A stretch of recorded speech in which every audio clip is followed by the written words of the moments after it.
रहे हैं Adinath TV channel, अनादि से अनंत की धर्म यात्रा।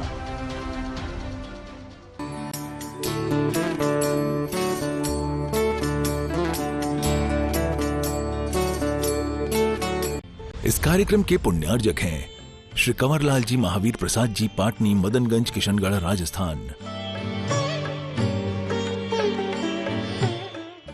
मार करे निकारे तंडेदारे पैर जो नाता राम पूरब किए खोटे सहे क्यों नहीं जीरा, अति क्रोध अग्नि बुझाए प्राणी साम्य जल ले सियरा। उत्तम क्षमा धर्मांगाय अर्घम निरपामिति स्वाहा। मान महाविसरो गति जगत में, कोमल सुधानो सुख पावे प्राणी सदा।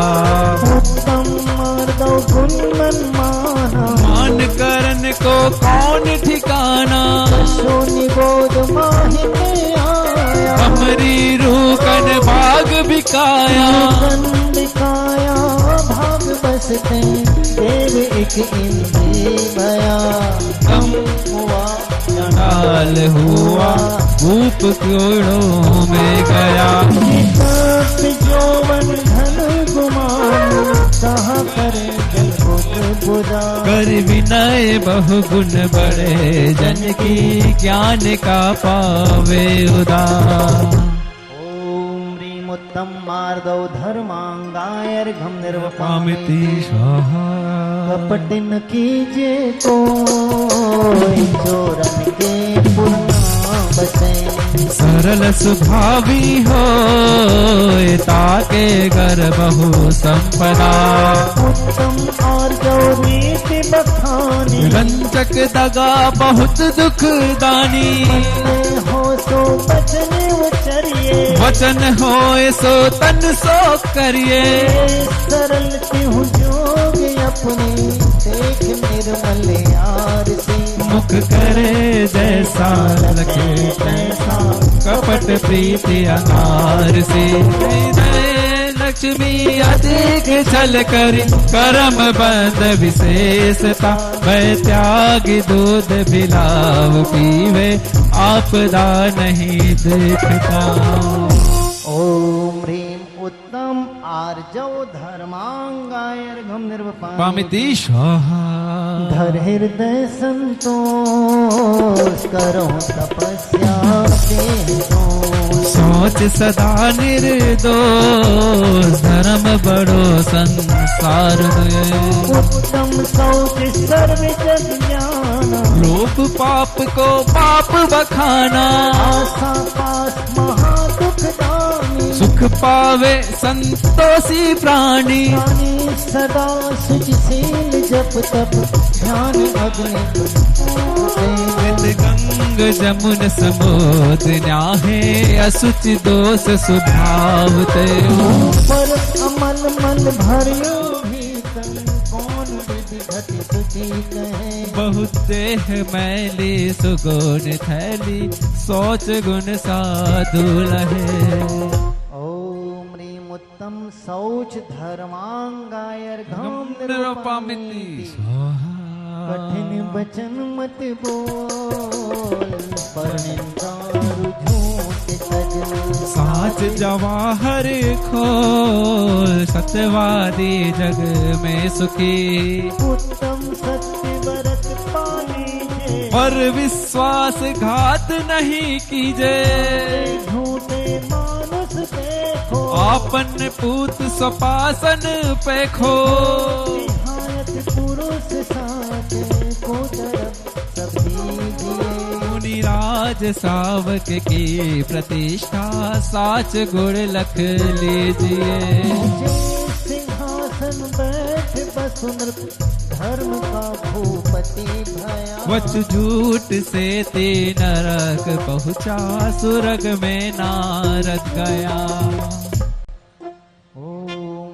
उत्तम सत्य धर्मांगाय अर्घम निरपामिति स्वाहा। गाय छहो प्रतिपाल नेत्री मन वस करो संगम रतन समा विषय चोर बहु फिरत है उत्तम संयम गहु मन मेरे भो भो के बाजे अग तेरे स्वर्ग नरक पशु गति में नाही आलस हरण करन सुख ठानी पृथ्वी चले रूख मारत रूप करुणा धरो सप रसन रसना घान नैना कान मन सब वस करो इस बिना नहीं जिन राज सीझे तूर लो जग नीच में एक घड़ी मत विसरो करो नित आव जम मुख बीच में उत्तम संयम धर्म गाय अर्घम निर्वपाम तप चाहे सुर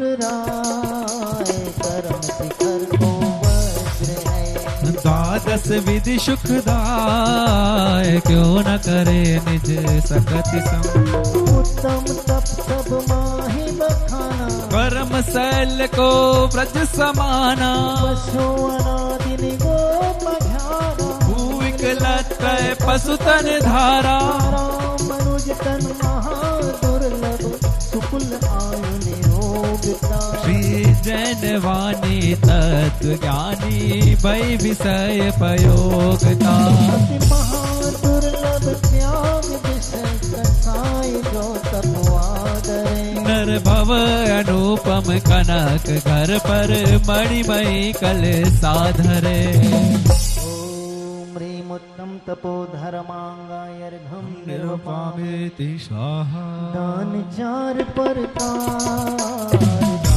समझ को दीजिए धन बिजली उन्हार नर भवला हो लीजिए उत्तम त्याग कहो जग सारा औसत शास्त्र अभय आहारा जय राग देश निर्वारे ज्ञाता दोनों दान संभारे संभारे कूप जल सम धर्म घर में परिणया नित हाथ दीजे साथ लीजे खाया खोया बह गया धन साध शास्त्रीय भय दिवैया त्याग राग विरोध को बिन दान श्रावक साधु दोनों लहना ही बोध को ओम ह्रीम उत्तम त्याग धर्मांगायर्घम निरुपामिति स्वाहा परिग्रह 24 भेद त्याग करें मुनिराज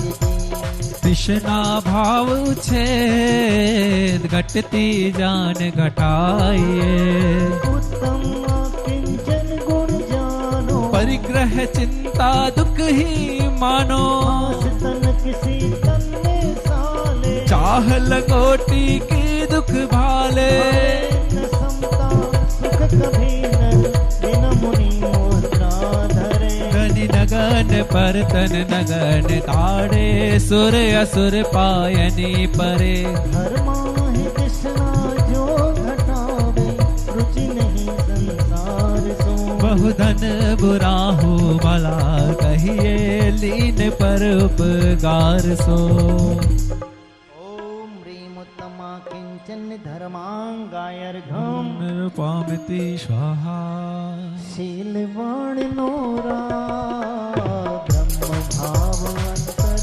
नभो करि दोनों अभिलाष करहु सफल नर भव सदा उत्तम ब्रह्मचर्य मनानो माता पिता सुता पहचानो माता बहन सुता पहचानो है बान बरसाओ सूरे दिखे न नैन बान लखी पूरे सिया के असुचितन में काम रोगी रत करे मृतक सड़ही मसान माही कागजो चोचे भरे सार में विष बैल नारी दज गए जोगेश्वरा ध्यानत धर्म 10 पैड़ी चढ़ के शिव महल में पग धरा ओम ह्रीं उत्तम ब्रह्मचर्य धर्मांगाय अर्घम निर्वपामि निर्वामेति स्वाहा 10 लक्षण बंदों सदा मन वांछित फलदाय कहो आरती भारती हम पर होए सहाय उत्तम क्षमा जहाँ मन होए अंतर बाहर शत्रु न कोई उत्तम मार्दव विन प्रकाशे नाना भेद ज्ञान सब भासे उत्तम आर्जव कपट मिटावे दुर्गति त्याग सुगति उपजावे उत्तम शौच लोभ परिहारी संतोषी गुण रत्न भंडारी उत्तम सत्य वचन मुख बोले तो प्राणी संसार न डोले उत्तम संयम पाले ज्ञाता नर भव सफल कर ले साता उत्तम तप निर्वांजित पाले सोनर कर्म शत्रु को टाले उत्तम त्याग करे जो कोई भोग भूमि सुर शिव सुख होई उत्तम किंचन मृत धारे परम समाधि दशा बेचारे उत्तम ब्रह्मचर्य मन लावे नर मुक्ति फल पावे सहित मुक्ति फल पावे ओम ह्रीं उत्तम क्षमा मार्द्वार जो शौच सत्य संयम तपस्त्यागा किंचन ब्रह्मचर्य 10 लक्षण धर्माय अर्घम पामिति स्वाहा करे कर्म की निर्जरा पिंजरा बिना अजर अमर पद को लहे ज्ञानत सुख की रात इत्यादि राग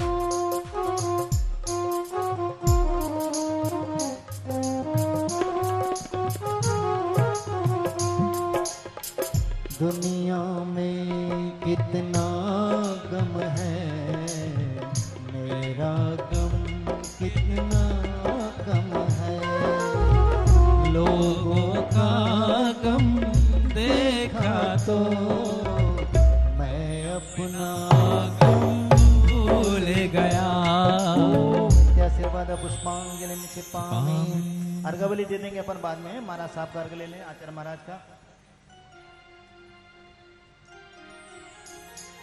भावों की निर्मल सरिता में अवगाहन करने आया हूँ मेरा सारा दुख दर्द हरो यह अर्घ भेटने आया हूँ हे तपोमूर्ति हे आराधक हे योगीश्वर हे महासंत है अर्ण कामना देख सके युग युग तक में बसन ओम ह्रूम सत्रिंशत मूल गुण संयुक्ताचार्य श्रोमणी श्री समाधि प्राप्त संत श्रोमणी आचार्य विद्यासागर मुनि इंद्राय अर्घम निरूपामिति स्वाहा जिनकी चर्या में चर्चा में सिर मूलाचार समाया है मेरे साथ जिन्हें गुरु विद्यासागर जिसे पाया है जय बंत रहो इस धरती पर हम भक्तों का उद्धार करो आचार्य समय सागर गुरुवर्य अष्टद्रव्य स्वीकार करो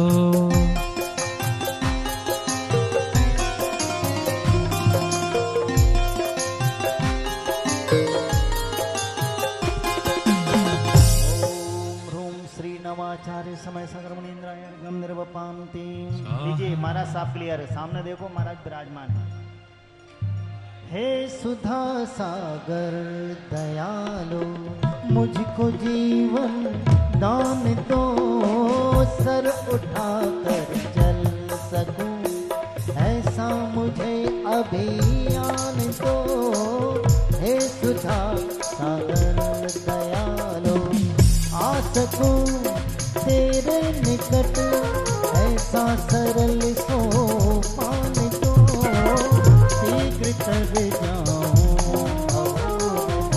यह मुझे वरदान दो नाम ही जपता रहूं जीवन कराने के लिए भेंट में लाया चढ़ाने के लिए ओम राष्ट्रविंशति मूल गुण से युक्त निर्यापक श्रमण मुनि पुंगव श्री सुधा सागर मुनि इंद्राय अर्घम निर्वपामि पामिति स्वाहा मैं देव श्री अरहंत पूजो सिद्ध पूजो जाव तो आचार्य श्री ओझाए पूजो साध पूजो भाव तो अरहंत भाग बैन पूजो द्वाद सागर जी गणी गुरु चरण शिव हेत सब आसाहनी सर्वज्ञ भास कर्म दग्ध दयामय पूजो सदा जज भावना जा विनाशी नहीं कदा लोक के कृत्रिम कृत्रिम चैत्य चैत्यालय जजु वन मेरु नंदी स्वर जिनालय खचर सुर पूजित भजु श्री समेत गिर गिर नार गिर पूजो सदा चंपावई पावा पुरी पुनि और तीरथ सर्वदा 20 सृजन राज पूजो 20 क्षेत्र विदेके नामावली एक सहस वस जय होए पति शिव के यह के जलगंधक जद पुष्प चरो देख धूप फल लाए सर्व पूज पद पूज हो भवति भक्ति बढ़ाए ओम ह्रीं भाव पूजा भावना त्रकाल पूजा त्रकाल बंद करे करावाम न भावने श्री अनंत जी सिद्ध जी आचार्य जी उपाधि सर्व साधु जी परमेष्टि प्रथमानि कर्णानि चरणानि द्रव्यानि नमः दर्शन विशुद्धि आदि सुदर्शकानेभ्यो नमः उत्तम क्षमादि 10 लक्षण धर्मेभ्यो नमः नंदीश्वर दीप संबंधी भावंजी चत्यालय नमः सम्यक दर्शन ज्ञान कैलाश चंपापुर पावापुर जल के सोना विषय थल के विषय आकाश के विषय गुमा के विषय पाण के विषय नगर नगरी विषय ऊर्ध्वलोक मध्यलोक मध्यलोक पाताल लोक विराजमान कृत्रिमा कृत्रिम कृत्रिम जिन चैत्यालय जिन बिंबेभ्यो नमः विदेह क्षेत्रे विद्यमान विंशति तीर्थंकर नमः 5 भरत 5 ऐरावत 10 क्षेत्र संबंधी 320 720 तीर्थंकरे नमः नंदीश्वर दीप संबंधी 52 जिन चैत्यालय नमः पंचवीर संबंधी 80 जनालय नमः सम्मेशकर कैलाश चंपापुर पावापुर गिरनार सोनागिरी राजगिरी मथुरा तारंगा आदि सिद्ध क्षेत्रेभ्यो समस्त नमः सिद्ध क्षेत्रेभ्यो नमः जैन बिद्री मूड बिद्री हस्तनापुर चंदेरी पुपुर अयोध्या चमत्कार जी महावीर जी पदमपुर जी तजारा सांगानेर आदि अस्य क्षेत्र बनवा श्री चरण दीदारी सप्त परमर्षि नमः ओम ह्रीं श्रीमंतम भगवंतम कृपाल संतम श्री विष्मादि महावे परंचत विंशति तीर्थंकर परमदे माध्याना मध्य जमुदे भरत क्षेत्र आने खंडे मध्य प्रदेशे अशोक नगर नामने नगरे मासानवत मासे भाद्रपद मासे शुक्ल पक्षी तिथि पंचम्याम अद्य दिने वासरे मुन्यारका श्राव श्राविकाणाम सकल कर्म चार्तम जलाद्यर्घम निर्वपामेति स्वाहा शांतिनाथ मुख ससिउन हारे शील गुण प्रतिसंयम लखन 108 विराजे निरखत नयन कमल राजे छत्र बरति पदधारी सोनम तीर्थंकर सुखकारी इंद्र नरेंद्र पूज जिन नायक नमो शांति की शांति दीर्घ वितप बहु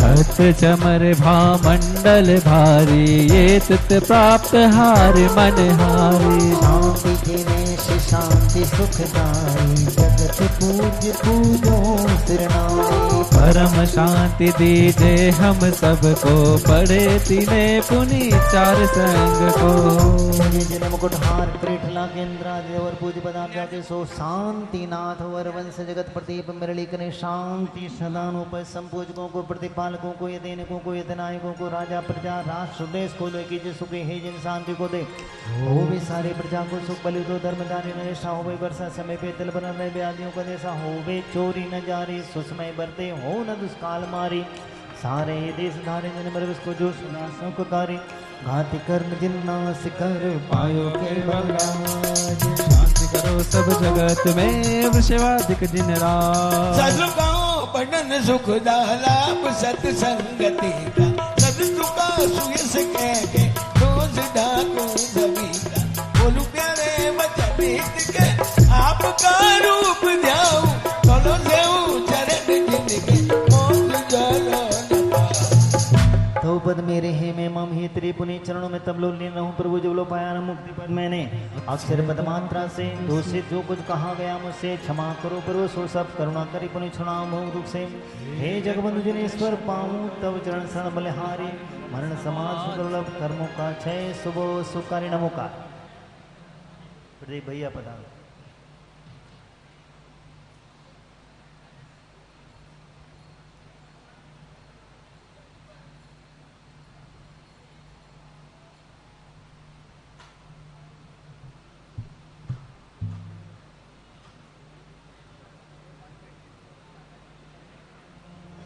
बिन जाने वा जान के रही टूट जो कोई प्रसाद ते परम गुरु सो पूरन हो।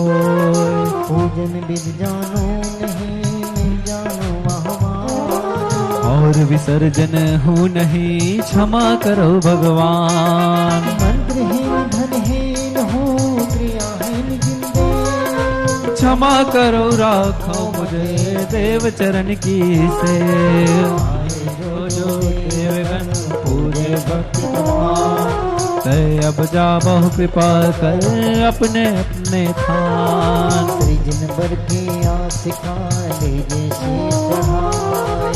हो के पातक कटे दुख दूर हो जाए पूजी दुख दूर हो जाए पूजी शीघ्र दर्श हो जाए। महाराज जी वाला माइक आवाज खोलो। लेकिन सभी लोग, कोई भी बैठेगा नहीं, सभी लोग द्रव्य की थाली अलग उठा लें और टेबल उठा के बाहर करें। 5 मिनट के अंदर सभी टेबलें बाहर होना है। ये आप बैठ कैसे कराएंगे? खड़े होइए भाई, इनको खड़े करो। जब तक शिवरात्रि नहीं बैठेगा गुरु आज्ञा का पालन करें। जब तक सभी टेबलें नहीं उठ जाएंगी कोई बैठेगा नहीं। अपनी अपनी टेबल उठा के बाहर करो और द्रव्य उठाओ और बाहर पंडाल के बाहर करना है। 5 मिनट के अंदर कोई भी टेबल अंदर नहीं दिखना चाहिए। साइड में कर दो, पीछे कर दो। इधर वाली टेबल इस साइड में ले जाओ, इधर वाली टेबल इस साइड में फोल्ड कर दो और पीछे वाले बाहर करें। 5 मिनट में कोई बैठेगा नहीं जब तक टेबल नहीं उठेगी। और रैंप खाली कर दें, श्री जी जा रहे हैं रैंप। यानी किसी की बाजी की टेबल खड़ी रही तो उसको पूरे प्रोसेशन में खड़े ही रहना पड़ेगा। कोई टेबल खड़ी नहीं रहना चाहिए। आप जल्दी उठाएं टेबल। अपने अपने बैच ले जाएं। ये देखो ग्वालियर वाला भाई दीपक। 1 मिनट हो गया, 4 मिनट बाकी हैं। राजेंद्र जैन अहमदाबाद अजय और ये दीपक जैन अशोकनगर अपने अपने बैच। उधर उधर उधर उधर टेबल उधर, जिनके बैग बदल टेबल गए सब उधर, जिनके बैग बदल गए हैं वो साइड में बिल्कुल और छलनी लगा दो। पीछे का स्थान छोड़ना। LED लगी, वो क्या लगे? ये जो सेकंड LED लगी है, इस LED के आगे आगे शिवरात्रि जाएंगे। पीछे अशोकनगर जैन समाज के श्रेष्ठियों को बैठने का स्थान रहेगा। LED के बाद कोई नहीं बैठेगा, सब शिवरात्रि LED के अंदर रहेंगे। अरे भैया बैग बता दो, जिनके बैग बदल गए यहाँ रख जाए, यहाँ से ले जाए। Bag bag bag bag batch बोल दो, आप बोल दो। हाँ, जिनके बैग बैच बदल गए हैं वो लोग यहाँ से रख जाएं, यहाँ से रख जाएं और यहाँ से ले जाएं। बदल के देख लो, कोई ले नहीं जाता है, बदल जाते हैं जल्दी से। वॉलंटियर पहुंच जाए सेकंड पीछे LED की के जो पास। 2 LED लगी है, पीछे की 2 LED, उसके आगे आगे शिवरात्रि रहेंगे। LED के पीछे का स्थान पूरा छोड़ देंगे। हमारा पंडाल 48,000 स्क्वायर फीट का है। आपको आगे खिसकना है। पीछे अशोकनगर के जो भी भक्तगण हैं वो प्रवचन सुनने का लिए इच्छुक हैं, इसलिए भक्तों को व्यवस्था बना दी जाए। सभी लोग बैग अपनी अपनी गोदी में अपने साथ रखेंगे। बार बार हम यहाँ से सूचना देंगे, फला नंबर बैग गुम गया, ठिका गुम गया। जैसे आप अपने सोने चांदी की सुरक्षा करते हो, ऐसे ही बैग की सुरक्षा करो। अपना बैग और अपना बैग अपने साथ रखो और जमीन पर ना रखें, अपनी गोदी में रख के बैठे, क्योंकि जिनवाणी उसके साथ में है तो अपने आप जगह भरपूर मिल जाएगी। आप अपनी अपनी गोदी में बैग को रख सकते हैं, उसमें कहीं कोई अभिनय नहीं है। पीछे से 2 LED खाली कर दो। वॉलेंटियर जाओ सब नीचे। पीछे से सब शिवरात्रि आगे आ जाएं। इधर से सेकंड LED, इधर से सेकंड LED। उसके पीछे सामान श्रावकों को बैठने के लिए महाराज जी का आदेश हमें मिला है। हम भक्तों का पुण्य है कि समाज के लोगों को भी धर्मोपदेश सुनने का मौका मिलेगा। हर जगह महाराज जी ऐसा ही करते हैं, वैसे ही यहाँ पर आपको पुण्यार्जन करने का मौका मिल रहा है। आज की शांति धारा करता शिविर पुण्यार्जक और हमारे अध्यक्ष मंत्री आचार्य भगवान के चित्र का अनावरण करें व दीप प्रज्वलन संपन्न कराएं। और शांति धारा करता अरविंद जैन मक्कू भाई और एक हमारे चाट परिवार गुना, वो आ जाएंगे। हाँ, और शिविर पुण्यार्जक यहाँ रहेंगे। दोनों कलश साथ में ले लेंगे महाराज जी के आशीर्वाद से। शिविर पुण्यार्जक कलश की स्थापना भी करेंगे। ठीक है, एक एक कलश दोनों ले लो। शांति धारा वाले चक्रवर्ती परिवार के साथ जाकर के वहां दीप प्रज्वलन चित्रावरण करेंगे। ओनली 2 शांति धारा वाले, सब नहीं, ओनली 2 शांति धारा वाले जो मुख्य यहाँ पर है, बाकी सब अपने स्थान पर बैठ करके अनुमोदना करेंगे।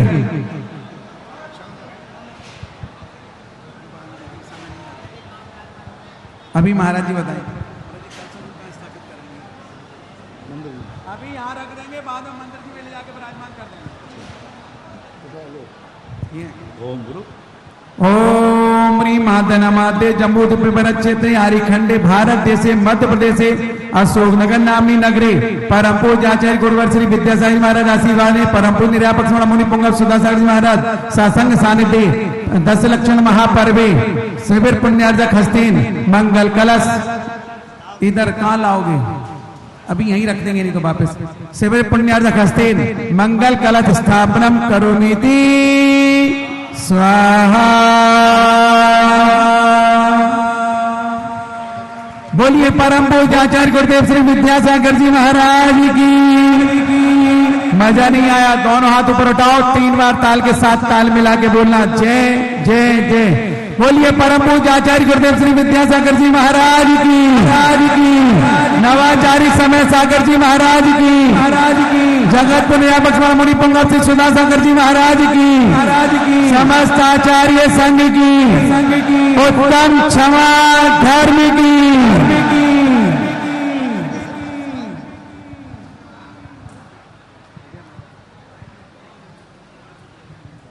वॉलेंटियर ध्यान दें, पीछे बेंच लगा के शिविरार्थियों को सेव कर दें और उसके पीछे सामान श्रावकों को बैठने की, जो अपन ने टेबलें फोल्ड की है ना, उन्हीं टेबलों को आड़ी करके बिछा दें। मैं आ रहा हूं, मैं करा दूंगा चुपचाप से। हम चलते हैं परम पूज्य मुनि के चरणों में। आप सबकी ओर से, अपनी ओर से उत्तम क्षमा धर्म के दिन किस प्रकार से क्षमा को धारण किया जाता है, क्योंकि जीवन में क्षमा नहीं तो हमारा जीवन शुरू नहीं। पूज्य गुरुदेव के चरणों में नमस्तों के साथ प्रार्थना। जय श्री ओम नमः सिद्धेभ्यः। जय श्री ओम नमः सिद्धेभ्यः। जय श्री ओम नमः सिद्धेभ्यः। सर्वमंगल मांगल्यं सर्वकल्याणकारकं प्रधानं सर्वधर्माणां जैनं जयतु शासनं। जैनं जयतु शासनं। पंच परमेष्टि भगवान की जय। आचार्य श्री गुरुवर कुंद कुंद महाराज की जय। आचार्य श्री गुरुवर विद्यासागर महाराज की उत्तम क्षमा धर्म की जय। बोलो परम पूज्य ज्ञान शिरोमणि तीर्थ चक्रवर्ती निर्यापक श्रवण त्रिकाल 24 प्रेरक मुनि पुंगव सुधासागर जी महाराज की, मुनि संघ की। नमोस्तु गुरुदेव।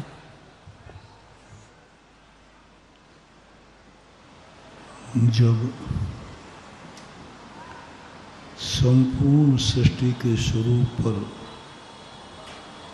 विहंगम दृष्टि डालते हैं तो वह ऐसा प्रतीत होता है कि इस सृष्टि में कुछ भी नियत नहीं है। सब कुछ एक ऐसी व्यवस्था प्रकृति ने बनाई है कि हम तुम्हारा अस्तित्व सुरक्षित करते हैं। तुम्हारे अस्तित्व को कोई मिटा नहीं पाएगा, लेकिन तुम्हारी जिंदगी का जो तरीका है वो तरीका तुम्हें स्वयं सेट करना है। तुम्हें स्वयं विचार करना है कि तुम किस तरीके की जिंदगी जीना चाहते हो। स्वभाव से जिंदगी जीना चाहते हो तो प्रकृति का स्वभाव तो जन्म और मरण है। वह जन्म दे देगी, मरण कर लेगी। लेकिन बीच का जो जीवन है, ये जीवन तुम किस तरीके से जियोगे वह तुम्हारे ऊपर आधारित है। और व्यक्ति कभी अपनी जिंदगी को स्वयं सेट नहीं कर पाता। उसको जैसे निमित्त मिलते हैं वैसा ही ढलता जाता है। जैसे संस्कार मिलते हैं वैसे ही वह अपने जीवन को ढाल लेता है। सारा जीवन संस्कारों के ऊपर आधारित है। सारा जीवन संस्कृति पर आधारित है और संस्कृति संस्कारों से बनती है। और संस्कार कभी स्वयं का नहीं होता, संस्कार दूसरे का होता है। भूमिका बनाए, जिंदगी जो है वो संस्कारों से बनती है, संस्कारों से संस्कृति बनती है और संस्कृति से हमारा जीवन निर्धारित होता है। और संस्कार कभी अपने आप कभी प्रकट नहीं होते। संस्कार हमेशा दूसरे से आते हैं। जो हमारे जीवन में नहीं है मेरा स्वभाव, वो जब भी आएगा किसी दूसरे से आएगा। जल कभी स्वतः गर्म नहीं होता है। जल को गर्म करने वाली नियम से कहीं ना कहीं उष्णता है। जल में उष्णता नहीं होती है। उष्णता कोई पर पदार्थ, विरोधी पदार्थ से आती है। अग्नि का, जल का विरोधी अग्नि होती है। अग्नि और विरोधी हमेशा अपने विरोधी को विकृत करता है, उसके स्वभाव को नष्ट कर देता है। और उसका स्वभाव है दुनिया में जितने भी पर पदार्थ हैं, आत्मा को सोचकर छोड़ करके वे सब विरोधी हैं। आत्मा स्वभाव पर भाव भिन्न। आत्मा के स्वभाव को छोड़ करके बाकी जो कुछ भी है वो सब हमसे भिन्न है। और जो हमसे भिन्न है वह कभी भी हमारा हित नहीं कर सकता। हमसे जो भिन्न है वो हमें विकृत करेगा, क्योंकि वो भिन्न है। जीव से भिन्न पुद्गल है। पुद्गल कभी हमारा हित नहीं करेगा, अहित ही करेगा। जीव जीव से भिन्न है। एक जीव कभी भी तुम्हारी जिंदगी में आएगा, वह तुम्हें विकृत करेगा, वह तुम्हें मोह पैदा करेगा, वह तुम्हें कोई ना कोई ऐसी दशा में ले जाएगा कि तुम उसके अधीन हो जाओगे। तुम उसको अधीन नहीं कर पाओगे, वो तुम्हें अधीन कर लेगा। पर वस्तुएं जब आती हैं, क्योंकि स्वयं हम अकेले होते हैं और पर पदार्थ अनेक होते हैं। स्वचतुष्टय की जब चर्चा आई तो पूज्यवर जयसेन स्वामी कहते हैं कि स्वय चतुष्टय तो एक ही होता है, अपना स्वयं का, लेकिन पर चतुष्टय अनंत होते हैं। अस्ति मैं अपने स्वयं से हूं, लेकिन नास्ति तो हम अनंत द्रव्यों से हूं। अस्ति मैं स्वयं हूं, लेकिन नास्ति के लिए यदि कहा जाए तो मैं धर्म नहीं हूं, मैं अधर्म द्रव्य नहीं हूं, मैं पुद्गल नहीं हूं, मैं माइक नहीं हूं, मैं कर्म नहीं हूं, सब में। यानी प्रतिपक्ष जो होता है वो अनंत रूप होता है और पक्ष जो होता है वह अकेला होता है। स्वचतुष्टय जो हमारा है वो प्रत्येक व्यक्ति का अपना अपना है, उसमें दूसरे का कोई भी स्थान नहीं, किंचित मात्र भी स्थान नहीं। और पर चतुष्टय जो है वो एक नहीं होता। अनंत अनंत पुद्गल हैं, उनका वो हमारे लिए पर चतुष्टय है। अनंत अनंत जीव हैं, वो हमारे लिए पर चतुष्टय हैं। धर्म अधर्म आकाश काल ये सब पर चतुष्टय हैं। और पर चतुष्टय जब भी हमारी जिंदगी में आएगा वो हमारे स्वभाव को नशाएगा और हमारे स्व चतुष्टय को अधीन कर लेगा। और एक बार यदि किसी की अधीनता स्वीकार कर ली तो फिर उससे मुक्ति पाना बहुत कठिन हो जाता है। एक छोटी सी अधीनता स्वीकार की थी अंग्रेजों की, आजादी करने के लिए सैकड़ों साल लगे। एक छोटी सी अधीनता की थी इस आत्मा ने कर्म की, आज कर्म की पराधीनता इतनी बन गई कि पग पग पर आत्मा का सर कार्य कर्मों के अधीन हो गया। पर चतुष्टय जब हमारे अंदर प्रवेश करता है तो बहुत मीठी गति से, बहुत धीमी गति से, बहुत सरल गति से, बहुत उपकारी गति से करता है। हम सोचते हैं कि ये वस्तु तो उपकारी है, कोई मेरी सहायता कर रहा है तो मुझे अच्छा लगता है कि ये मेरी सहायता कर रहा है, कोई मेरे आंसू पहुंच रहा है तो हमें अच्छा लगता है कि आंसू पहुंच रहा है। महानुभाव सावधान, वो तुम्हारी सहायता कर रहा है, तुम्हें अच्छा लग रहा है, वह तुम्हें पराधीन बना रहा है, यह तुम नहीं जान पाए हो। हमने समझा कि वो मेरी सहायता कर रहा है, लेकिन सत्य ये है दुनिया में कोई किसी की सहायता नहीं करता। सहायता तो आकर्षण करने का बहाना है, सहायता की आड़ में वो हमें पराधीन कर देता है, पराधीन कर देता है, हम उसके अधीन हो जाते हैं।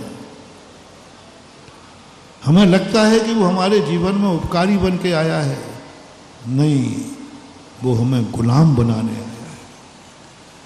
जब जब हम किसी भी पर वस्तु का आलम्बन लेते हैं तो अज्ञानी व्यक्ति को लगता है देखो ये मुझे सहयोग कर रहा है। जैसे तुम्हें लोन मिलता है ना तो अच्छा लगता है, साहूकार यदि तुम्हें अटकी पे लोन दे दे, ऋण दे दे, तुम्हें बहुत अच्छा लगता है, लेकिन तुम भूल गए जब तुम ब्याज चुकाने जाओगे तो उसका ब्याज भी चुकाना मुश्किल हो जाएगा।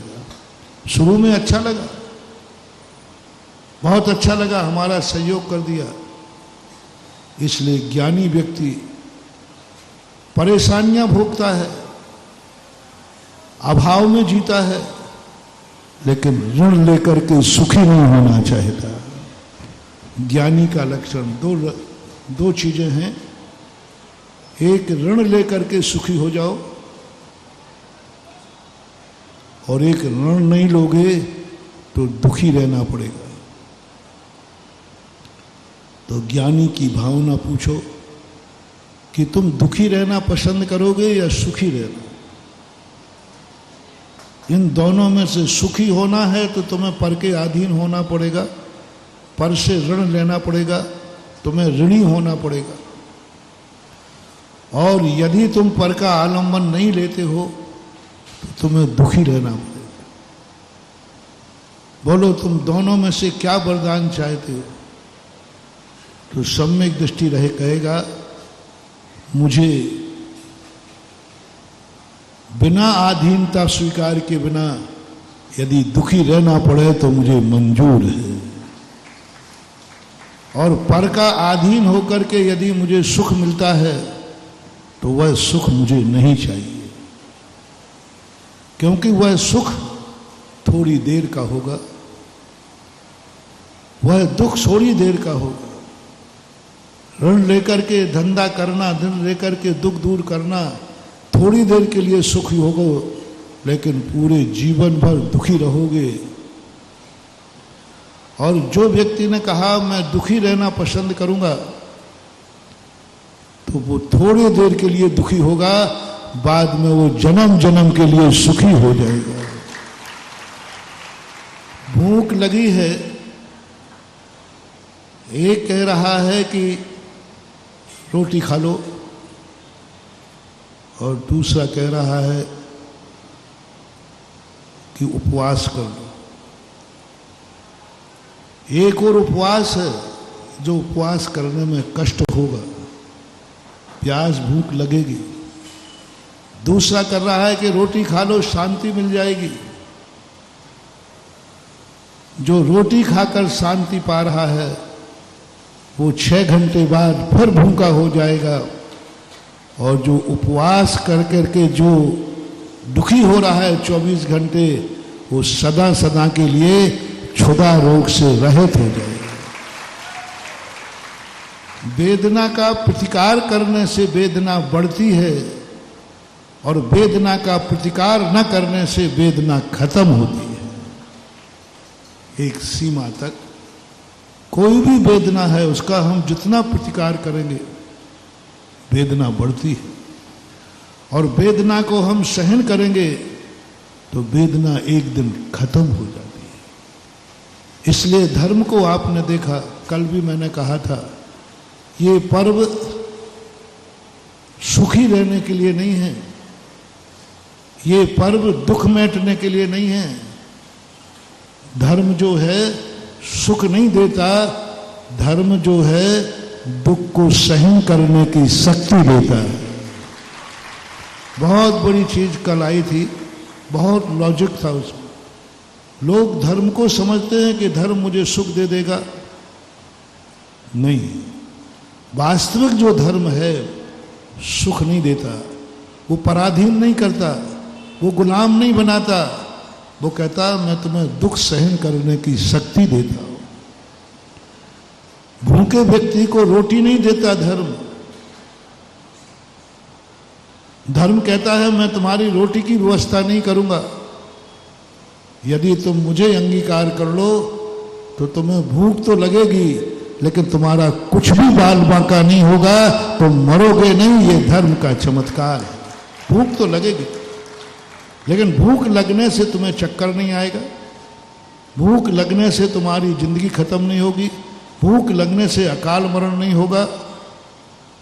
तुम धर्म आत्मा बन जाओ, तुम्हें भूख कुछ भी नहीं बिगाड़ पाएगी। और ऐसी धर्म की शक्ति जब प्रकट होती है तो गणधर परमिष्टि जैसे पूरी जिंदगी भर निराहार रहते हैं लेकिन उनके जीवन में किंचित मात्र भी कुछ नहीं बिगड़ता। बाहुबली जैसे 1 साल तक खड़े रह गए, कुछ भी उनके शरीर में परिवर्तन नहीं हुआ। और जो कल मैंने कहा था, यदि दूसरा धर्म जो सराग धर्म है, यदि वो रोटी मिल जाएगी तो एक दिन तो मिल जाएगी, दूसरे दिन फिर भूखे रह जाओ।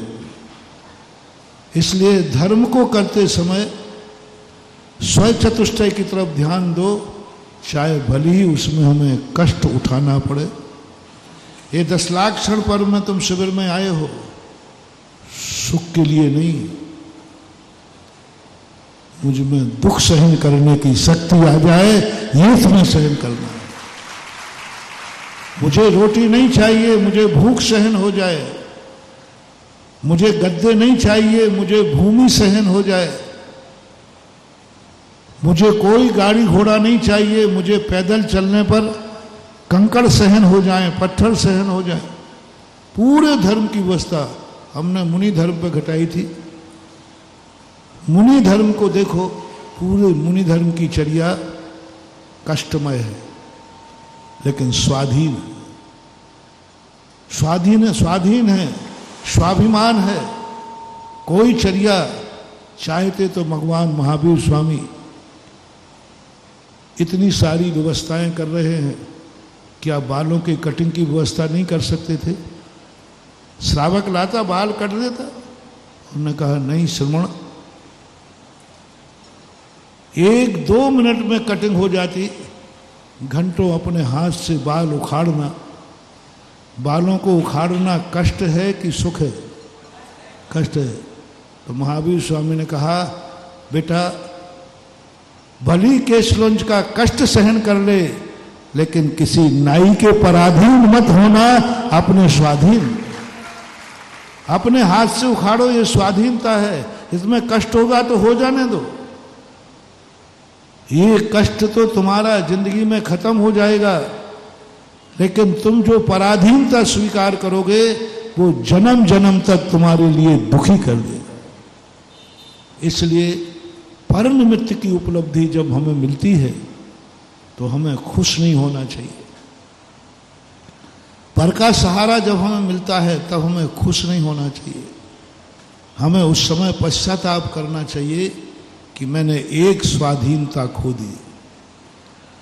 और जब भी तुम्हारा कोई भी व्यक्ति तुम्हारी जिंदगी में आएगा वो तुम्हें पराधीन बनाएगा, गुलाम बनाएगा। हर चीज में ये पंखा चल रहा है, तुम्हारी सहायता नहीं कर रहा है, तुम्हें गुलाम बना रहा है। ये जो तुम्हारे लिए हवा दे रहा है ये तुम्हें गुलाम बना रहा है। तुम सोच रहे हो मुझे हवा दे रहा है, तुम्हें गुलाम बना रहा है। तुम तड़प जाओगे, थोड़ी देर के लिए लाइट चली जाए तो तुम्हारे सारे दुपट्टा यूं हो जाएंगे। पंखा हंसता है, बना दिया ना गुलाम इसको। ये बुद्धू था जो हवा को ये मान रहा था कि मेरी सहायता की जा रही है, और पंखा कहता मैंने तुझे गुलाम बना दिया। इसलिए पर वस्तु जब हमारी जिंदगी में आए तो अपने आप को बहुत संभालना। वो अनिष्ट करेगी, वो दुख देगी, वो दुश्मन है। अब उसके साथ में आपको व्यवहार करना है कि वो तुम्हारे स्व चतुष्टय को गुलाम न बना करके तुम्हारा सहयोग करे। पर पदार्थ को अपने अनुकूल बनाना है। पुद्गल दो रूपों में आता है। एक पुद्गल आता है अशुभ कर्म के रूप में, एक पुद्गल आता है शुभ कर्म के रूप में। हम एक ऐसी कला सीख जाएं 10 लाख क्षण पर्व में कि हमारा दुश्मन भी हमारा हो जाए, पर चतुष्टय भी हमारे लिए गुलाम नहीं बनाना हमें, वो हमारी सेवा करके वो धन्य हो जाए। सेवा दो व्यक्तियों से कराना है। एक व्यक्ति वो सेवा करता है जिसमें हमें सुख मिलता है, हमें आनंद आता है, हमें अच्छा लगता है।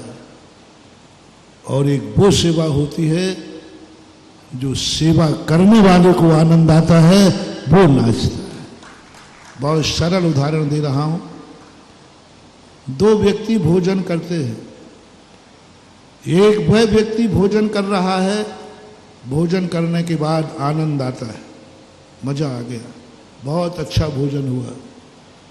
ये गुलाम बन गया भोजन का, ये ऋणी हो गया भोजन का, क्योंकि इसने आनंद मना लिया। मुझे बहुत अच्छा लगा, बहुत भूख थी, बहुत दुख था, अच्छा भोजन मिल गया। अब दूसरा व्यक्ति समझना, उसमें देने वाला खुश नहीं हुआ, लेने वाला खुश हुआ। इसको बोलते हैं भिखारी की पद्धति। भिखारी को जब कोई रोटी देता है तो भिखारी खुश होता है कि देने वाला खुश होता है?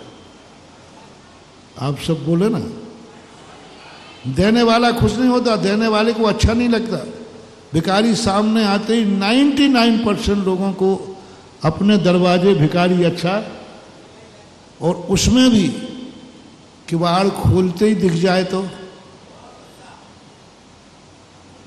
किवाड़ खोलते ही सामने भिखारी मिल जाए तो बहुत बहुत दुख होता है। तो लेकिन भिखारी को किवाड़ खोलते ही रोटी मिल जाए तो बहुत खुश होता है। बहुत अच्छा उदाहरण है महानुभाव। देने वाला खुश नहीं है, लेने वाला खुश है, ये भिखारी का संबंध है। अब दूसरी तरफ आइए, लेने वाला खुश नहीं है, देने वाला खुश है। इसका नाम है भिक्षु, साधु। साधु कभी आहार लेकर खुश नहीं होता,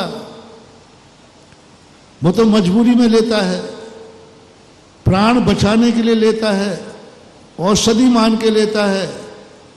वह कभी आहार के बाद प्रायश्चित करता है, प्रत्याख्यान करता है, पश्चाताप करता है और आलोचना करता है, हे भगवान ये आहार कब छूटे। साधु। लेकिन देने वाला देने वाले को यदि पहले ही दिन चौका लगाया और पहले ही दिन महाराज आ गए तो फव्वारा है। अरे उसके तो आनंद का क्या कहना, शुभ है, मैं धन्य हो गया, लोग 40-40 दिन से लगे मेरे यहां, अब वो इतना खुश होगा, इतना खुश होगा कि उसका कोई पार नहीं। 2 प्रकार की सेवाएं, आपको दुनिया से सेवा लेना है भिखारी बन करके या भिक्षु बन करके, दोनों मिलेंगे। जब जब तुम्हें कोई सहायता करे और तुम्हें सुख नजर आए, समझ लेना तुम्हारे जीवन में भिखारी का लक्षण आ गया। तुम खुश हो रहे हो पा करके, दूसरे ने तुम्हारी सहायता कर दी, तुम खुश हो गए? नहीं, तुम भिखारी बन गए। दूसरे ने सहायता की, तुम्हारे रोटी दे दी, तुम भिखारी बन गए।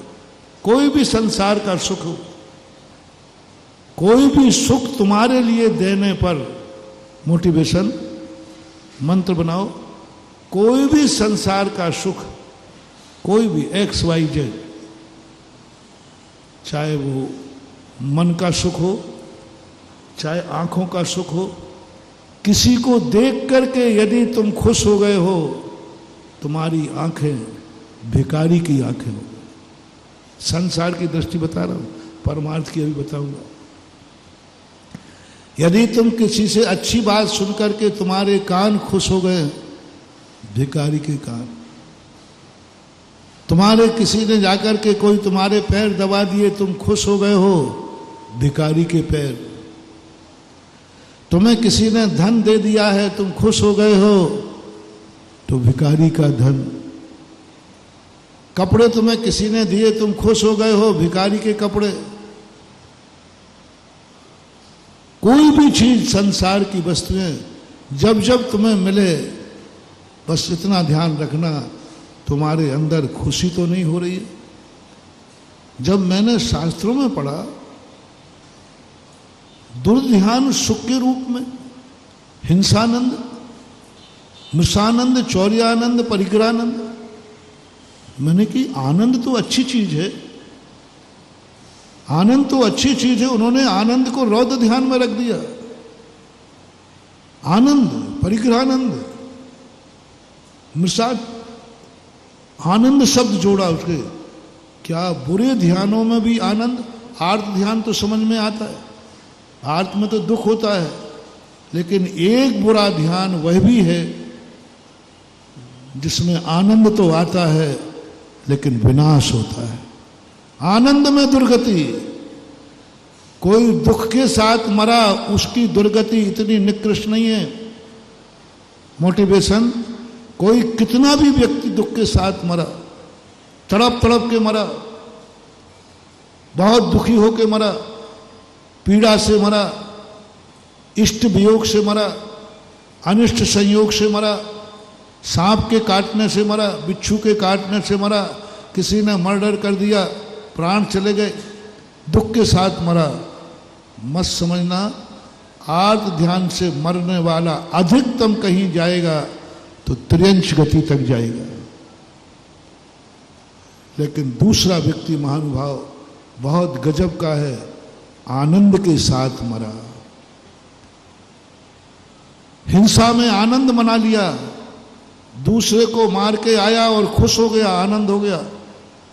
आनंद, बहुत आनंद आ गया, मुझे उसे निपटाना था, निपटा दिया, आनंद आ गया। मैंने ऐसा झूठ बोला कि वह फंस गया, मेरा झूठ चल गया, आनंद आ गया। चोरी की, मुझे आनंद आ गया। पंचेंद्रियों के विषय भोगे, बहुत आनंद आ गया। बहुत परिग्रह का संग्रह हो गया, आनंद आ गया।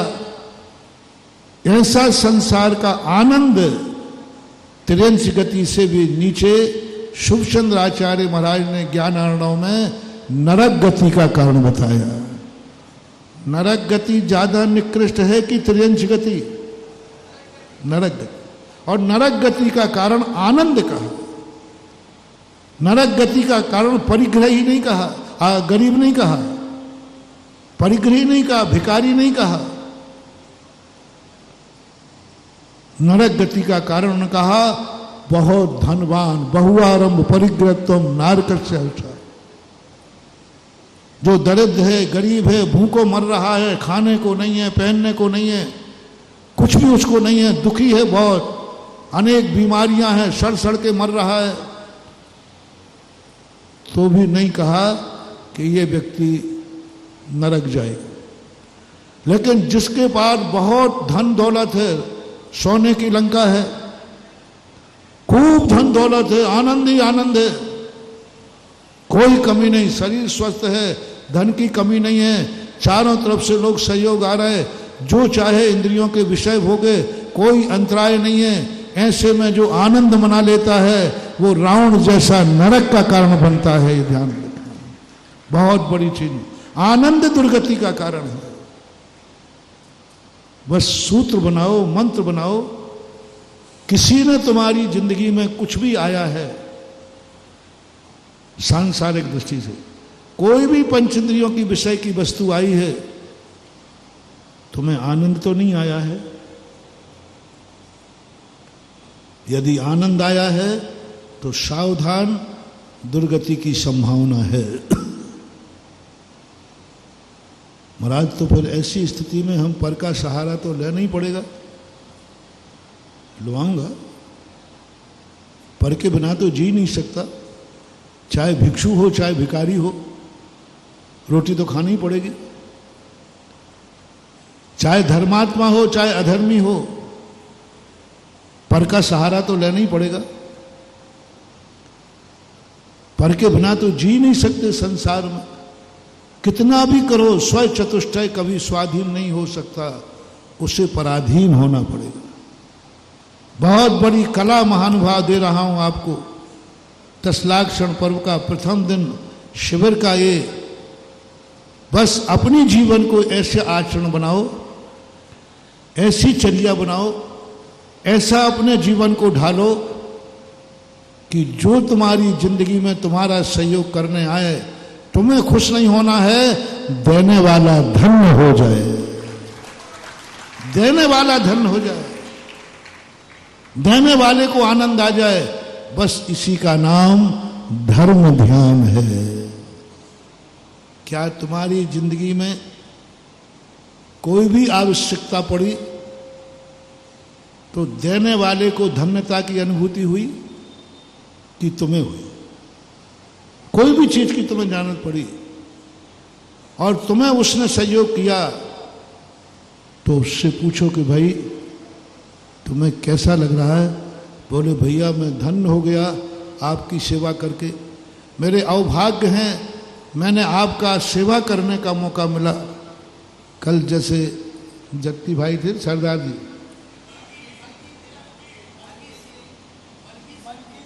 मलकिन सिंह का बहुत अच्छा प्रश्न था।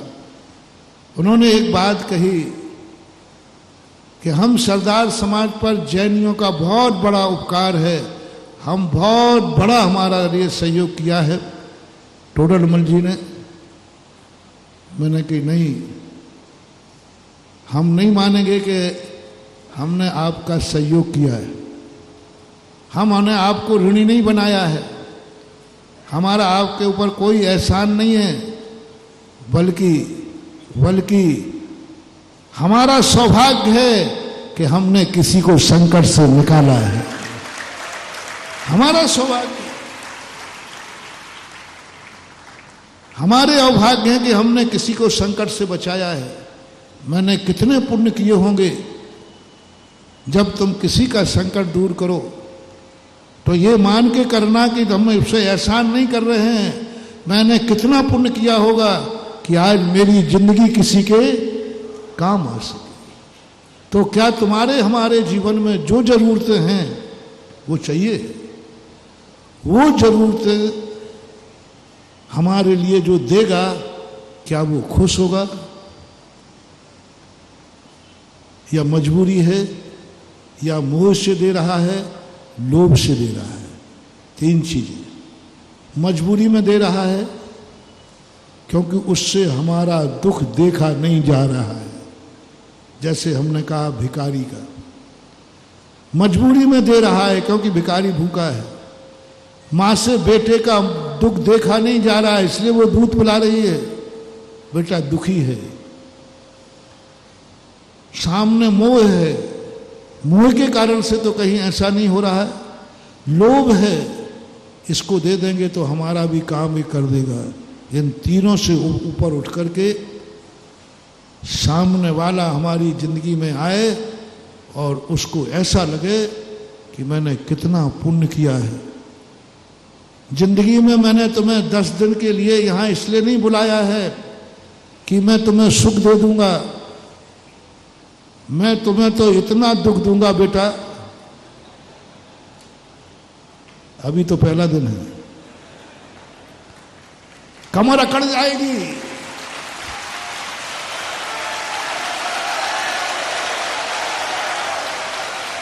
कंठ सूख जाएगा 1:30 बजे। पानी,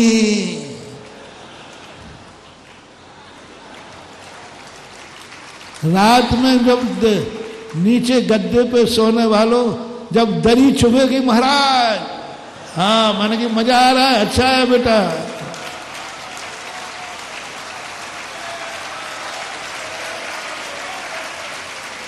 मैं तुम्हें सुख देने के लिए नहीं बुलाया है, लेकिन तुम्हारे शिविर में आने से अशोकनगर वालों को देखो कितना आनंद आ रहा है। बस यही पुण्य है तुम्हारा, यही तुम्हारी अक्षय। तुम्हारी देखो, तुम्हें दुखी करूंगा और तुम्हारे दुखों को, तुम्हारी साधना को देखकर यदि अशोकनगर खुश हो गया तो जाओ पूनम के दिन तुम झोलियां भर करके घर ले जाना।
आनंद मनाया तो बेटा तुम भिखारी हो, और तुम्हारी सेवा करके ये आनंद मना रहे हो तो तुम सब भिक्षु।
ऐसा अपना जीवन यापन करो कि तुम्हें रोटी पाकर दुख होवे और देने वाले रोटी देकर सुख हो जाए तो तुम रोटी ले सकते हो।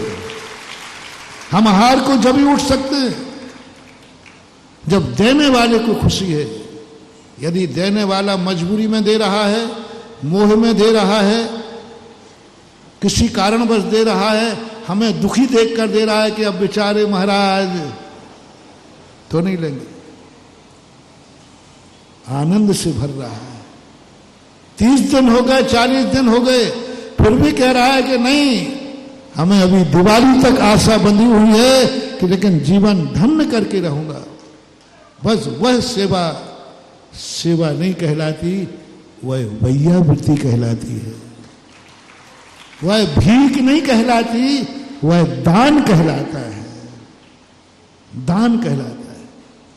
तो अपने जीवन को ऐसा कुछ बनाना है जिससे हमारा प्रतिकूल वस्तु भी धन्य हो जाए। उसको पाकर मैं धन्य नहीं हूं, मेरी सहायता करके वो धन्य हो जाए। मंदिर में दान आता है, बोलो भगवान धन्य होते हैं या देने वाला धन्य होता है? बस इसलिए दान है। भगवान धन्य हो जाए कि अरे मेरे पास इतना धन आ गया, तो भगवान भी भिखारी के रूप में आ गए। लेकिन हमारे यहां भगवान के चरणों में एक दाना भी, एक अर्घ भी, 1 रुपया भी, 1 छत्र भी चढ़ाता है तो भगवान धन्य नहीं होते, हम भक्त धन्य धन्य कर देता है। यदि ऐसी परिणति हमने कर ली, इसी का नाम है उत्तम क्षमा धर्म। क्षमा का अर्थ ये नहीं है कि आई एम सॉरी प्लीज। क्षमा का अर्थ ये नहीं है कि क्रोध नहीं करना। ये तो बहुत स्थूल है, बहुत LKG की क्षमा है। सबसे बड़ी क्षमा है कि जो हमारा प्रतिद्वंदी है, परचतुष्टय है, जो हमसे भिन्न है, वो भी हमारी जिंदगी में हमारा सहयोग कर रहा है और वह अपनी जिंदगी में धन्य हो रहा है। ये है परिवर्तन। वो धन्य हो रहा है। हमने उसको इतना अपने जीवन की चर्या की कि वो धन्य हो गया। वो कहता है मैं तो अभाग्य है मेरे कि आपके काम में आ सका। और ऐसे व्यक्ति के लिए ऐसा परिवर्तन जब जीवन में आता है, कैसे आएगा? कैसे आएगा? संसार में दुर्जन मिलेंगे, संसार में दुर्जन मिलेगा, लेकिन तुम्हें उसे सज्जन की दृष्टि से देखना है। संसारी दुश्मन बन के आएगा, तुम्हें उसे मित्र के दर्शन हो जाना चाहिए। मित्र में नहीं, मित्र में मित्र के दर्शन नहीं, ये तो मोह है। दुश्मन तुम्हारे सामने आया है और तुम्हारे मुख से निकल जाए, ये भी मेरा मित्र है, क्योंकि मैंने सामयिक से उठते कहा था सत्वेषु मित्र। सभी जीव मेरे मित्र हैं, ये मैंने सामयिक से उठते ही भाव किया था। तो ये तो जीव तो है ही, सत्य तो है ही। और जो जीव हैं वो मेरे मित्र हैं। दुनिया कह रही नहीं ये कट्टर दुश्मन है। बोले भैया मेरा तो संकल्प है कि जो जीव हैं सब मेरे मित्र हैं। ऐसा परिणाम आत्मा में जाग जाए, ऐसा परिणाम, दुश्मन मित्र दिखने लग जाए, अहितकारी वस्तु तुम्हें मित्र दिखने लग जाए, उसी दिन ऐसा चमत्कार होगा। महाराज ऐसे से क्या होगा? हम उसको मित्र मान भी लेंगे, लेकिन वो तो दुश्मन रह गई, वो तो मेरा विनाश करेगी। मैं अपनी तरफ से क्षमा धारण कर लूंगा, मैं अपनी तरफ से शांत हो जाऊंगा, लेकिन सामने वाला शांत नहीं होगा तो मत घबराओ। संसार में एक पक्षी, आज का दिन 2 पक्षी नहीं है, एक पक्षी है।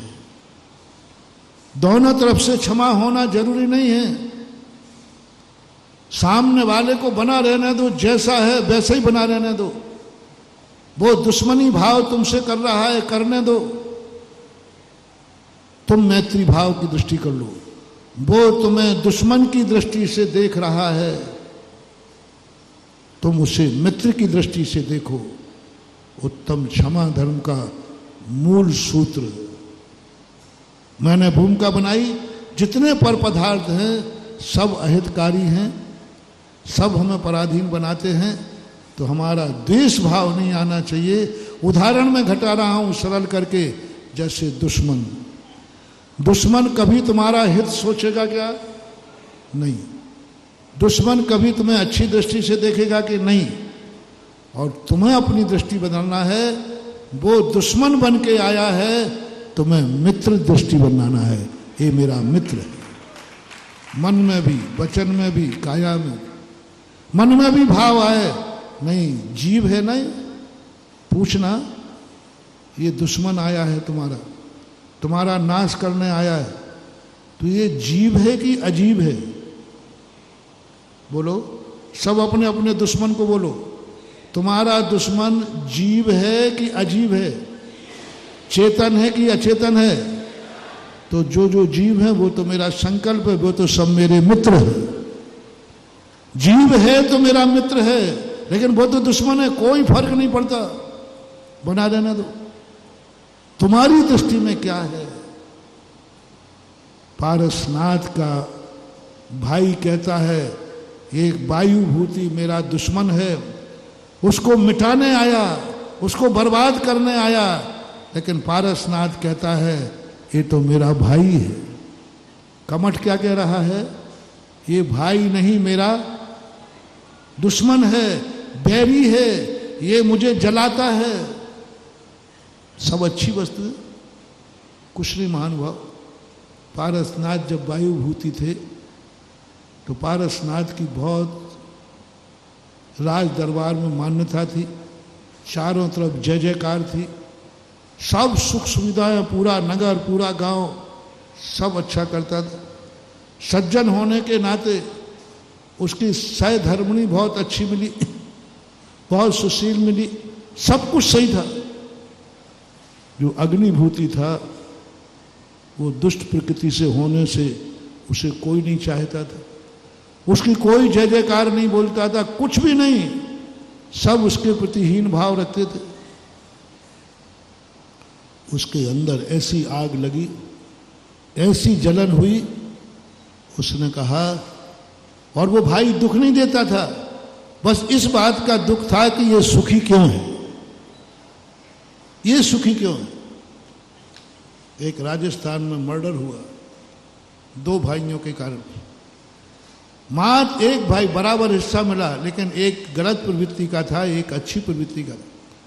उसका व्यापार अच्छा चलता था, उसका कम चलता, पर वो इसी बात से दुखी था कि इसका व्यापार अच्छा क्यों चलता।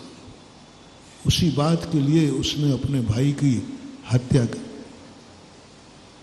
90% बैर भाव इसलिए नहीं है कि कोई तुम्हें दुख दे रहा है, 90% बैर भाव है कि मेरा प्रतिद्वंदी सुखी क्यों है। ऐसे लोग कम हैं जो कहते महाराज जी मेरे इससे दुश्मन, ये मुझे बहुत दुख दे रहा है। आप देखना, दुख देने वाले के प्रति द्वेष भाव कम होता है, सबसे ज्यादा द्वेष भाव होता है मेरा दुश्मन है और ये सुखी क्यों है। चारों तरफ इसकी जय जयकार, चारों तरफ इसके पास धन दौलत है, जहां देखो वहीं इज्जत पा रहा है। बस यह जलन जो है सबसे ज्यादा दुश्मनी पैदा करता है। सबसे ज्यादा दुश्मन उन्हीं के होते हैं जो बहुत अच्छे होते हैं। सबसे ज्यादा दुश्मन उन्हीं के होते हैं जो सुखी होते हैं। सबसे ज्यादा कष्ट वही उठाते हैं जो हीरो होते हैं। पिक्चर में हीरो कष्ट उठाता है कि खलनायक? क्योंकि वो हीरो है, क्योंकि वो सज्जन है, वो अच्छा आदमी है। अच्छा आदमी है इसलिए उसके दुश्मन ज्यादा रहेंगे। नियम बनाओ, अच्छे आदमी के, बुरे आदमी के दुश्मन बहुत कम होते हैं। क्योंकि मैंने पहले ही कह दिया, बुरे आदमी को अच्छे लोग मित्र मानते हैं,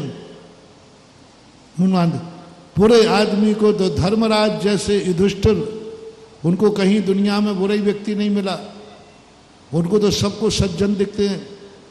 लेकिन दुर्योधन में वो सज्जन भी दुर्जन दिखते हैं। इसलिए जो समझना, सबसे ज्यादा दुश्मन अच्छे लोगों के होते हैं। उसका मूल कारण है कि अच्छा क्यों है। सबसे ज्यादा लोग बेइज्जती उनकी करते जो इज्जत वाले होते हैं। उनको दुख नहीं दे रहा है, पर तकलीफ है कि इसकी इज्जत इतनी, वो इसलिए दुखी नहीं, वो उनको कोई दुख नहीं दे रहा है, लेकिन उनको तकलीफ है कि इसकी इज्जत इतनी क्यों। जहां जाता है वहीं इज्जत है। यही तकलीफ है कि जहां जाए वही जय जयकार बोलता है। कुछ लोगों को यही तकलीफ है कि इतने ज्यादा शिवरार्थी, अच्छे शिवरार्थी कैसे आ जाते, यही बात की तकलीफ।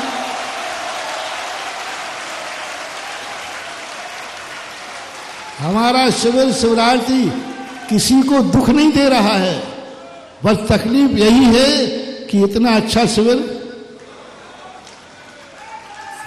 हर साल शिविर बढ़ते ही जा रहा है। इस बार भी पंडाल बना रहे थे, तब मैंने कहा भैया इतना बड़ा पंडाल क्यों। पिछली साल से ये 10,000 स्क्वायर फुट पंडाल ज्यादा है। मैंने कहा महाराज जी, हमारा विश्वास है कि इस शिविर की रेपुटेशन हर साल इतनी बढ़ रही है कि इस साल ये पंडाल भी छोटा पड़ेगा, इसलिए बड़ा बना। 43,000 स्क्वायर फुट, 18,000 हर साल से ज्यादा है। 43,000, 45,000 कितना है? 48,000 स्क्वायर फुट का पंडाल है, बताओ। उसी में ये सब कस के बैठे हैं। जब ध्यान में बैठे तो पंडाल के बाहर तक चले गए। तकलीफ यही है कि इतने शिवरार्थी क्यों आ रहे हैं। इतनी प्रशंसा, दिन प्रतिदिन शिविर की महिमा, ये तकलीफ होती है दुश्मन को। महानुभाव, घबराना नहीं। जितने लोग तुम्हें देख के जलेंगे, इससे सिद्ध है कि तुम्हारा शिविर बहुत अच्छा है।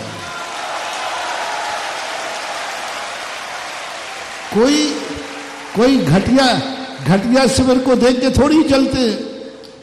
लोग गलत कार्य, गलत स्थान पर जाने से रोकते हैं, वे जीव कम हैं। अच्छे स्थान पर रोकते हैं, समझ लेना वहां जरूर जाना है, क्योंकि वो अच्छा स्थान। यदि तुम्हारी बुराई हो रही है, समझ लेना तुम बहुत अच्छे आदमी हो। कोई तुम्हारा दुश्मन बन रहा है, समझ लेना कि बहुत अच्छा आदमी है। क्योंकि एक नीति है कि एक बार चाणक्य और चंद्रगुप्त नीचे देखकर चल रहे थे और एकाएक पेड़ के नीचे पहुंचे। उसके नीचे बहुत पत्थर पड़े हुए थे। चाणक्य रुक गया, बोले चंद्रगुप्त, इसी पेड़ के नीचे बैठते हैं, इसमें बहुत फल लगे हुए हैं। बोले गुरुदेव, आपने तो नीचे देखा, अभी तो आपने ऊपर देखा ही नहीं। बोले बहुत फलहाल है पेड़ है। बोले आपने तो ऊंचा देखा ही नहीं है। बोले नीचे पड़े हुए पत्थर बता रहे हैं कि ये पेड़ बहुत फलदार है। फल को देखा ही नहीं, पत्थरों को देख करके बता दिया कि इस पेड़ में जरूर फल है, तभी इसके नीचे इतने पत्थर। जिसमें फल नहीं होते उसमें कोई पत्थर नहीं मारता। पत्थर पड़ना ही बता रहा है। तो पारसनाथ का जीव जो पूर्वभव का था, उसके अंदर एक ऐसी परिणति जागी, उसमें सज्जनता थी। लेकिन उसने एक ही बात कहा और उसने पारसनाथ को बर्बाद कर दिया, मिटा दिया। वो पारसनाथ को दुश्मन मान रहा है और पारसनाथ उसको अपना भाई मान रहा। 12 मन की शिला पटक दी उसने दुश्मन मानकर, फिर भी पारसनाथ कहते नहीं मेरा भाई। अपनी दृष्टि पवित्र करो। बहुत बड़ा मोटिवेशन दे रहा हूं, कभी दुश्मन को शांत करने का भाव मत करना। कभी दुर्जन को शांत करने का भाव मत करना। तुम ये कभी अपेक्षा मत करना वो सामने वाला सुधरे तो मैं सुधरूं, मेरे सुधरने से क्या होता, मेरे क्षमा मांगने से क्या होता है महाराज, क्या होगा क्षमा मांगने? मैं क्षमा मांग भी लूंगा लेकिन सामने वाला तो बैरी है, वो तो क्रोध में है, वो तो बहुत क्रोध में है, वो तो मुझे भस्म कर देगा। अब मेरे क्षमा मांगने से क्या होगा? बहुत चमत्कार महान भाव। एक पक्षीय धर्म है आज का। सामने वाले को कितना भी क्रोधी हो बना रहने दो, कितना भी दुश्मन है बना रहने दो, तुम्हारी तरफ से तुम उसको मित्र देखो, तुम उसका हित मत विचारना, चमत्कार देखो, अतिशय हो जाएगा। ऐसा अतिशय होगा, पारसनाथ सदा कमठ को मित्र मानते रहे, कमठ सदा पारसनाथ को दुश्मन मानता रहा, अंत में पारसनाथ भगवान बन गए, कमठ दुर्गति चला गया। एक पक्षी मात पारसनाथ की तरफ से क्षमा थी, कमठ की तरफ से नहीं था। कमठ की तरफ से क्रोध था, बैर था, दुश्मनी थी, विनाश था, और पारसनाथ की तरफ से मित्रता थी, सज्जनता थी, धर्म था, दोनों विरोधी। पारसनाथ ने कभी कमठ को नहीं सुधारा, कभी भावना नहीं कि कमठ सुधर जाए, वो तो एक ही साधना करते रहे, कहीं कमठ मेरी दृष्टि में शत्रु ना हो जाए। साधना, मोटिवेशन, जाप मंत्र, दुश्मन का मन पलट जाए, ये भावना पारसनाथ ने नहीं की। दुश्मन मुझे मित्र मान ले, ये भावना नहीं की। पारसनाथ एक ही साधना करते रहे, मेरी दृष्टि में कमठ मित्र बना रहे, बस मेरा भाई बना रहे, मेरी दृष्टि में शत्रु ना हो जाए।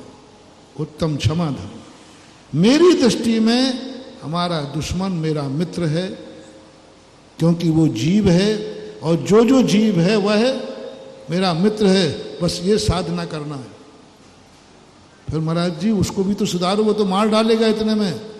कुछ नहीं बिगड़ेगा, तुम सत्येषु मैत्रीम का जाप करो, तुम्हारी दृष्टि में कोई दुश्मन नहीं होना चाहिए।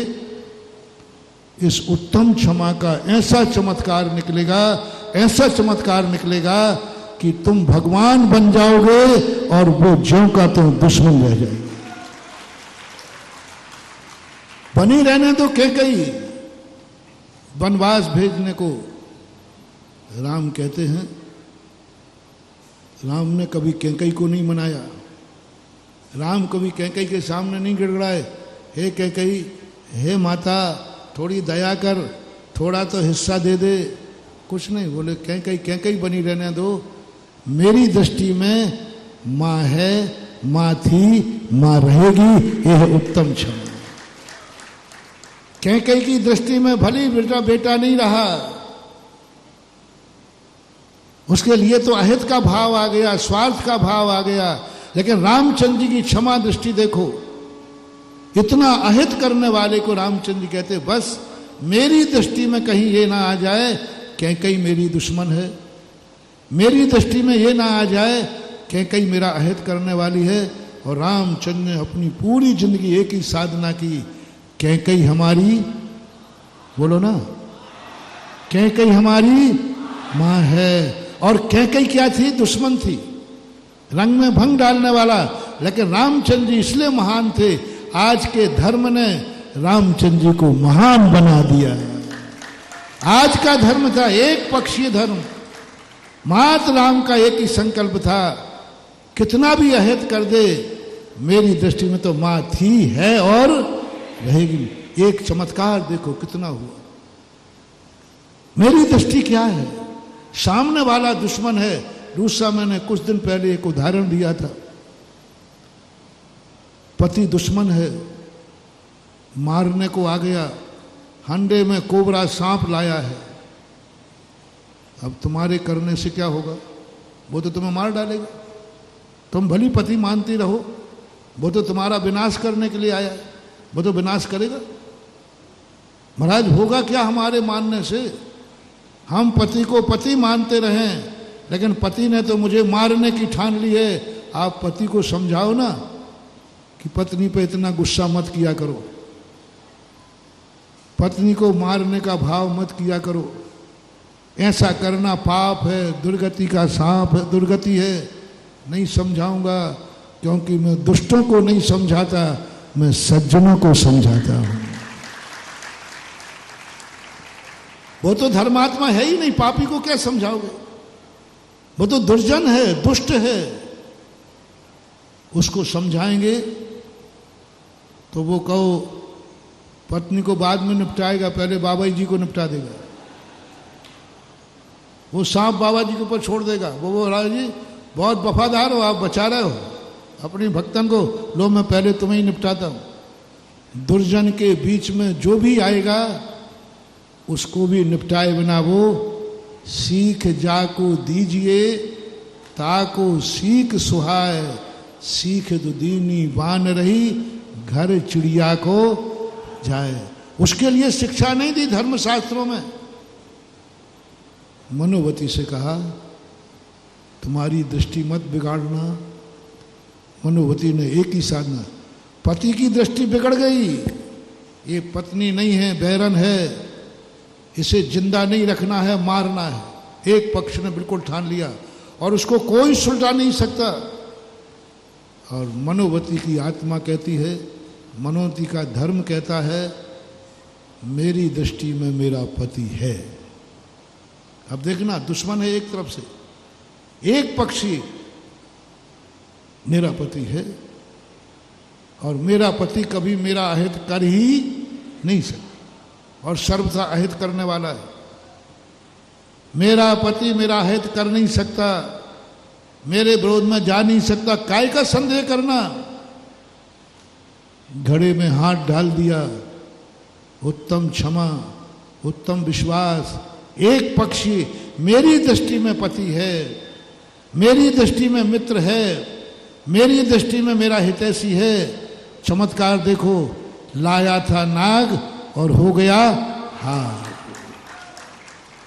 दोनों पक्षों में कंप्रोमाइज हुआ कि नहीं? कोई कंप्रोमाइज नहीं हुआ। एक पक्ष ने कहा कि मेरा विश्वास है, एक व्यक्ति के विश्वास पर नाग का हार हो गया। आज के दिन हमें सोचना है हमारी दुनिया के प्रति दृष्टि क्या है। दुनिया मुझे क्या मानती है? मत घबराओ। दुनिया मेरे साथ क्या करेगी? मत घबराओ। दुनिया मेरा विनाश करेगी? मत घबराओ। मैं गारंटी लेता हूं, मैं गारंटी लेता हूं, तुम दुनिया का विनाश मत करना, सारी दुनिया तुम्हारा बाल बांका नहीं कर पाएगी। उत्तम क्षमा धर्म का अतिशय। दुनिया तुम पर कितना ही क्रोध करेगी, कितना ही क्रोध करेगी, मत घबराना, मत घबराना। पूरा सारा जगत तुम्हें मारने के लिए तैयार है, पूरा जगत तुम्हें मारने के लिए तैयार है। एक तरफ खड़ा है तलवारें लेकर। मेरे शिवरार्थियों, मेरे भक्तों, बिल्कुल मत घबराना। बस एक मंत्र करना, तुम उन्हें मारने का भाव मत करना। बस वो तुम्हें मारेंगे, तुम्हारा नाश करने आए, पूरा भारत खड़ा हो गया, लेकिन तुम एक ही बात करना, मैं किसी को मारने का भाव। इससे होगा क्या? इससे ये होगा कि सारी दुनिया एक तरफ हो जाए तो भी तुम्हारा बाल बांका नहीं हो पाएगा। यह है चमत्कार तुम्हारा। इस कार्यक्रम के पुण्यार्जक थे श्री कंवरलाल जी महावीर प्रसाद जी, पाटनी, मदनगंज, किशनगढ़, राजस्थान।